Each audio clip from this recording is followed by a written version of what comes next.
యెహెజ్కేలు గ్రంథము 38వ అధ్యాయము. మరియు యెహోవా వాక్కు నాకు ప్రత్యక్షమై ఈలాగు సెలవిచ్చెను, నరపుత్రుడా, మాగోగు దేశపు వాడగు గోగు అనగా రోషునకును మెషకునకును తుబాలునకును అధిపతి అయిన వాని తట్టు అభిముఖుడవై అతని గూర్చి ఈ మాట ఎత్తి ప్రవచింపుము. ప్రభువైన యెహోవా సెలవిచ్చినదేమనగా, రోషునకును మెషకునకును తుబాలునకును అధిపతియగు గోగు, నేను నీకు విరోధినై ఉన్నాను. నేను నిన్ను వెనుకకు త్రిప్పి నీ దవడలకు గాయములు తగిలించి నిన్నును నీ సైన్యమంతటిని గుర్రములను నానా విధములైన ఆయుధములు ధరించు నీ రౌతులనందరినీ కవచములను డాళ్లును ధరించి ఖడ్గములు చేత పట్టుకుని వారినందరినీ మహాసైన్యముగా బయలుదేరదీసెదను. నీతో కూడిన పారసీక దేశపు వారిని, కుషీయులను, పూతువారినందరినీ, డాళ్లను శిరస్త్రాణములను ధరించు వారినందరినీ నేను బయలుదేరదీసెదను. గోమెరును అతని సైన్యం అంతయును ఉత్తర దిక్కులలో నుండు తోగర్మాయును అతని సైన్యమును జనములనేకములు నీతో కూడా వచ్చును. నీవు సిద్ధముగా ఉండుము. నీవు సిద్ధపడి నీతో కూడా కలిసిన సమూహం అంతటిని సిద్ధపరచుము. వారికి నీవు కావలి అయి ఉండవలెను. చాలా దినములైన తరువాత నీవు శిక్ష నొందుదువు.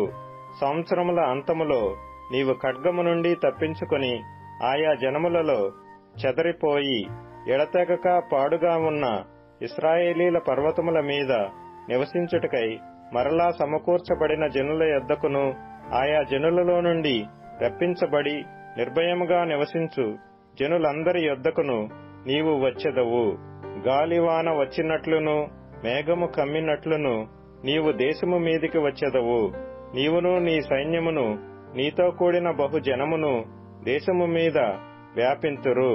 ప్రభువైన యెహోవా సెలవిచ్చినదేమనగా, ఆ కాలమందు నీ మనస్సులో అభిప్రాయములు పుట్టును.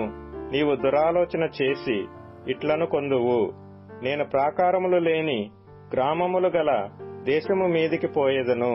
ప్రాకారములను అడ్డగడియలును గవనులను లేని దేశము మీదికి పోయేదను. నిమ్మళముగాను నిర్భయముగాను నివసించు వారి మీదికి పోయేదను.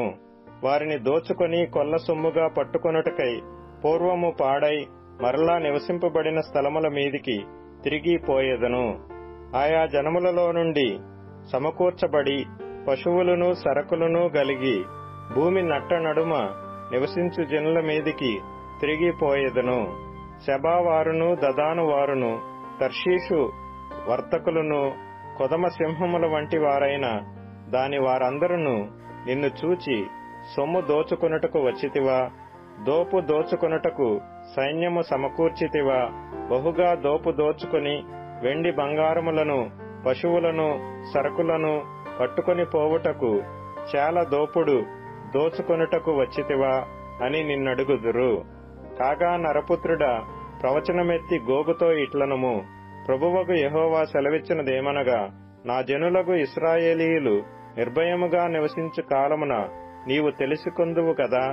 ఉత్తర దిక్కున దూరముననున్న నీ స్థలములలో నుండి నీవును నీతో కూడా జనములనేకములను గుర్రములెక్కి బహు విస్తారమైన సైన్యముగా కూడి వచ్చి మేఘము భూమిని కమ్మినట్లు ఇశ్రాయేలీలకు నా జనుల మీద పడెదరు.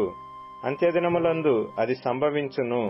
అన్యజనులు నన్ను తెలుసుకొనున్నట్లు నిన్ను బట్టి వారి ఎదుట నన్ను నేను పరిశుద్ధపరచుకొను సమయమున గోగు, నేను నా దేశము మీదికి నిన్ను రప్పించెదను. ప్రభువగు యెహోవా సెలవిచ్చినదేమనగా, నిన్ను వారి మీదికి రప్పించెదనని పూర్వమందు ఏటేటా ప్రవచించుచూ వచ్చిన ఇశ్రాయేలీల ప్రవక్తులైన నా సేవకుల ద్వారా నేను సెలవిచ్చిన మాట నిన్ను గూర్చినదే గదా. ఆ దినమున గోగు ఇశ్రాయేలీల దేశము మీదికి రాబోవు ఆ దినమున నా కోపము బహుగా రగులుకొనును. ఇదే ప్రభువగు యెహోవా వాక్కు.